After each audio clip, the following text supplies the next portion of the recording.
So, the NBA All-Star reserves have just been announced, and it's pretty interesting. A few notable exceptions, I think mostly aligned with what people thought, but in this video I'm just going to be reacting to, the All-Star snubs and, who did make it for the All-Star reserve. So, let's start in the East, where the starters were Beal, Kyrie, KD, Giannis, and Embiid. So the reserves, Zach LaVine, Ben Simmons, Nikola Vucevic, James Harden, Julius Randle, Jason Tatum, and Jaylen Brown. So if we knock off the obvious ones like Jaylen Brown and James Harden, I think we all knew they were both going to make it.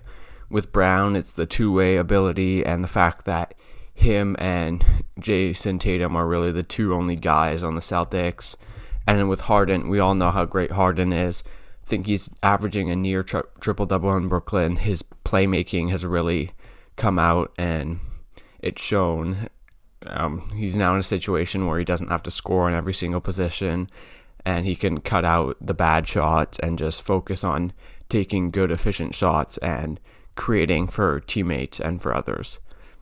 Okay, and then Jason Tatum, similar thing to Jaylen Brown. It's the two-way ability with Tatum. It's the threes. It's the shot making, especially in clutch situations, and then also the defense, which is also great.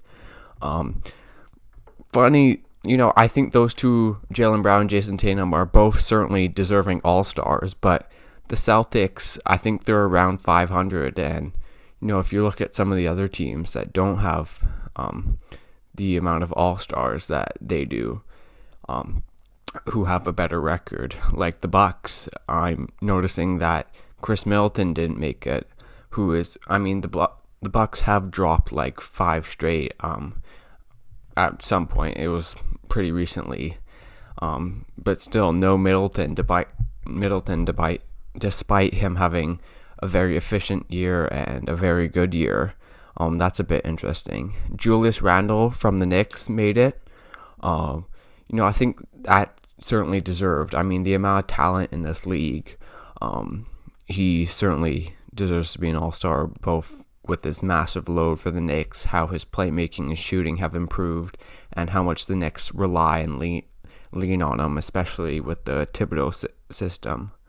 Vucevic made it. I said he should make it, and I think it's certainly deserved. Just the way he's carried the Magic with his playmaking and his shooting and his scoring and that sort of thing. And then Ben Simmons also made it, which is great, man.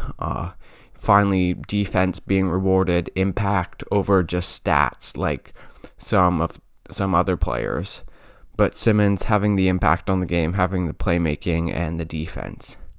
And then Zach LaVine is the final East All-Star, which, I don't really agree with, to be honest. I would much rather have a guy like Trae Young or Bam Adebayo in there, or one of the Raptors. The Raptors are above 500 and have no All-Star, despite guys like Van Fleet and Siakam being good candidates.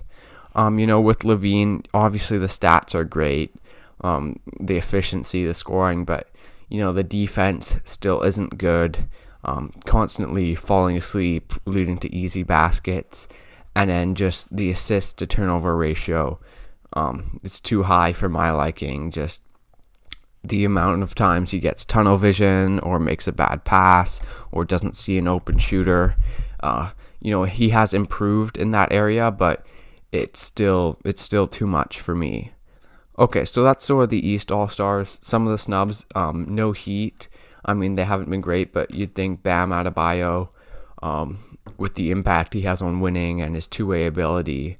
And then no Sabonis, which is also interesting. The Pacers, one of the better records in the East. The East, there's like the top 3 and it's super clogged.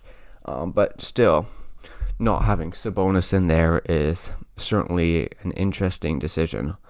But then again, if you want to put in an all-star, it has to replace someone. So there's just so much talent in this league, and we could easily have way more. So those are the East all-stars.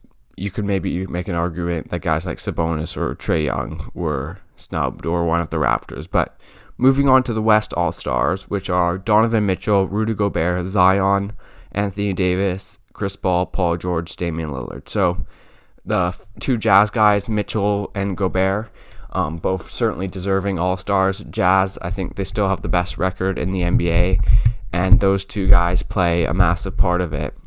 With Mitchell, it's, he's their guy down the stretch, their shot creator, the guy who can do stuff off the dribble, create for others and for himself, and create open shots and make open and tough shots.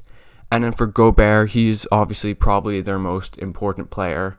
What he can do on the defensive end, he is just the center of their scheme on that end, funneling guys to the rim, and then him just blocking shots, contesting shots, grabbing rebounds.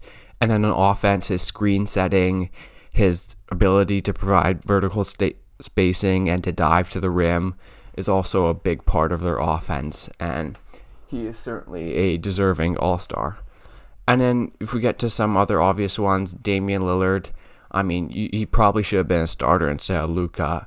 What he's been doing with the Blazers, carrying them to one of the higher seeds in the West. His threes are just ridiculous. His pick and roll, both his ability to create and to shoot off the pick and roll is just incredible. The deep threes, he's been great this season, definitely deserves. And then Paul George, also not really similar to Damian Lillard, but with his stuff, it's the defense, and then on offense, the ability to create out of the pick and roll, to create his own shot in isolation. He's so smooth, is a good shooter, all that sort of thing. His playmaking has also taken a leap this year, and they sort of need that, the Clippers, where they don't really have that true point guard, so the playmaking is sort of Paul George and Kawhi. And then Chris Paul, Devin Booker didn't make it, so I'd say that's probably the biggest snub in the West. But you look at the Suns, maybe they deserve two All-Stars, but if they don't, you could only have one, it would probably be Chris Paul, just because we've all seen his impact. Haven't been a playoff team in a while, the Suns, and Chris Paul comes along and they're one of the best teams in the West. Just his playmaking, the impact he has on the game, his leadership, his ability to hit mid-rangers. He's such a good mid-range shooter, creating out of the pick and roll and things like that. Just to talk a bit about Devin Booker, I mean, he sort of had a slow start, but he's definitely picked it up recently, and he probably deserves it. There will be an injury replacement for Anthony Davis, so he's probably the most deserving injury replacement player, him or a guy like Conley. But Devin Booker didn't make it, Chris Paul did. Okay, two more guys, Davis and Zion. With Anthony Davis, I mean, we all know he's good enough to be an All-Star. He's one of the 7, 8, 10 best players in the league, and his two-way ability, his ability to deter shots at the rim and block shots, but also switch onto the perimeter, and on offense, his ability to be a pick and roll threat, a lob threat, a guy who can pop for three.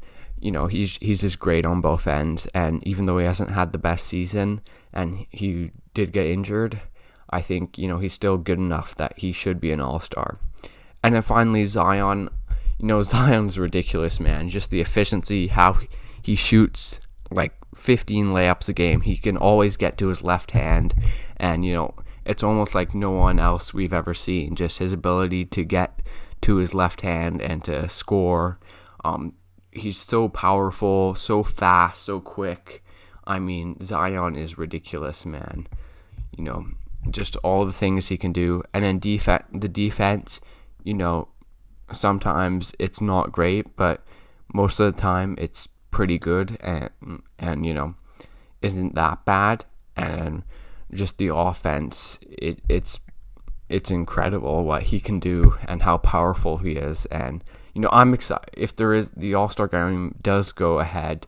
It would be pretty fun to see him, and just the dunks and the athleticism he can throw down at his height and at his weight is pretty incredible. So that's all I have with the All-Star game. I think the All-Star selections are pretty fair, barring maybe Booker or one of the Raptors or Sabonis not making it. But then again, there's only 24 spots. Not everyone can make it. But that's the end of this video. Thanks for watching. Like and subscribe if you enjoyed, and I'll see you guys next time.